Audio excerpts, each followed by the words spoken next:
से स्टूडेंट्स, हम बच्चे आज आपके लिए डिस्कस कर रहे हैं लेंस मेकर फॉर्मूला का साइन कन्वेंशन, जो कि हर तरीके से आपके लिए इंपॉर्टेंट है। ध्यान रखिएगा, lens maker formula.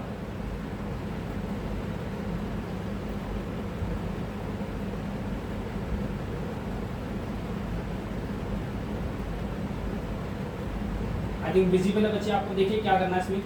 Lens maker formula में क्या क्या बोल सकता है। एक तो बोल सकता है बेटे double convex lens, double convex lens.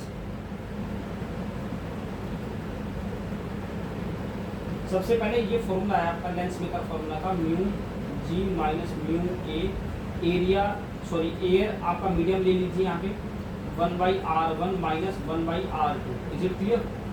तो बच्चे डबल कॉन्वेक्स लेंस में R1 आपका पॉजिटिव रहेगा, R2 विल बी नेगेटिव। ध्यान रखिएगा। यहीं पे अगर डबल कॉन्केव लेंस आपको बोल दे, double concave lens, if he is talking about double concave lens, in that case R1 will be negative and R2 will be positive.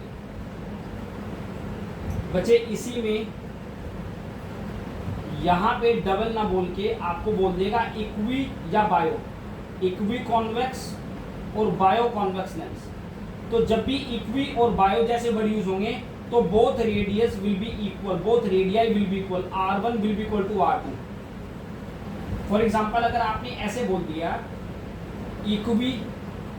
Equi concave lens, equiconcave lens जिनका radius है 12, तो बच्चे ये R की value तो 12 दी है, लेकिन equi का मतलब है दोनों इक्वल हैं, R1 और R2 दोनों इक्वल हैं। और क्योंकि यहाँ कॉन्केव की बात कर रहा हूँ और कॉन्केव में पहले वाला नेगेटिव है, दूसरे वाला पॉजिटिव है, तो R1 को आपको लेना था -12 सेंटीमीटर और R2 आप लोगे +12 सेंटीमीटर। ये मतलब है।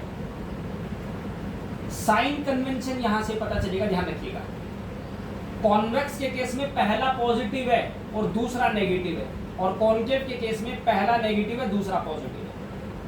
ठीक है।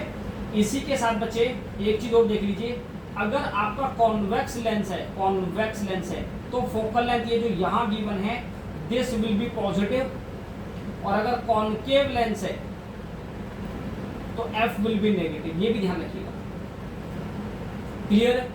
आप स्क्रीनशॉट भी ले सकते हैं। एंड प्लीज अगर वीडियो आपको क्लियर लगे, वीडियो अंडरस्टैंडेबल हो, तो प्लीज लाइक और सब्सक्राइब कर दीजिए बच्चे, और अपने डाउट भी शेयर करते रहिए। इसी के साथ बच्चे एक चीज और देखिए, इसी में आप क्या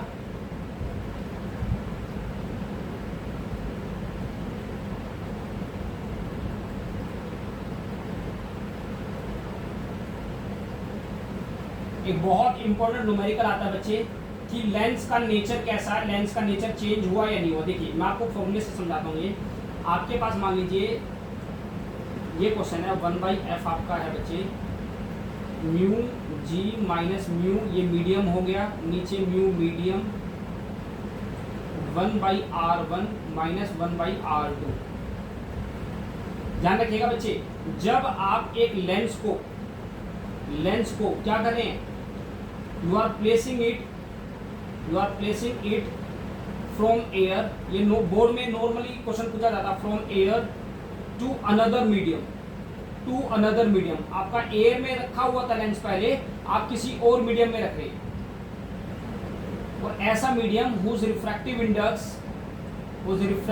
इंडेक्स इज म्यू से m। तो बच्चे आपसे ये पूछा गया है कि लेंस का नेचर कैसा होगा, नेचर चेंज होगा, सेम होगा। ध्यान रखिएगा, लेंस का नेचर पहले चाहे कॉन्वेक्स हो मीन्स कन्वर्जिंग हो या डाइवर्जिंग, इनके कॉन्केव वो डजंट मैटर। अगर आपका मीडियम का रिफ्रैक्टिव इंडेक्स ग्लास के रिफ्रैक्टिव इंडेक्स से ज्यादा है, मीन्स आपने ऐसे मीडियम में लेंस को प्लेस किया है जहां पे मीडियम का रिफ्रैक्टिव इंडेक्स ग्लास के रिफ्रैक्टिव इंडेक्स से ज्यादा है, तो नेचर चेंज हो जाएगा बेटे। मीन्स अगर पहले वो कॉन्वेक्स था तो अब कॉन्केव होगा, या फिर पहले डाइवर्जिंग था मीन्स कॉन्केव था तो वो कॉन्वेक्स हो जाएगा। और if your refractive index of the medium is less than the refractive index of the glass, then nature will remain same, nature change नहीं होगा। अगर कॉन्वेक्स था लेंस तो कॉन्वेक्स रहेगा, और अगर कॉन्केव था कॉन्केव रहेगा। लेकिन अगर कोई ऐसा केस आता है जहां पे आपका ग्लास का रिफ्रैक्टिव इंडेक्स और मीडियम का रिफ्रैक्टिव इंडेक्स इक्वल हो गया बेटे, इन दोनों के इक्वल होने से 1/f 0 आएगा, that means f will be come out as infinity, that means वो प्लेन शीट की तरफ, प्लेन मिरर, प्लेन शीट की तरह बिहेव करेगा। क्लियर और नॉट क्लियर?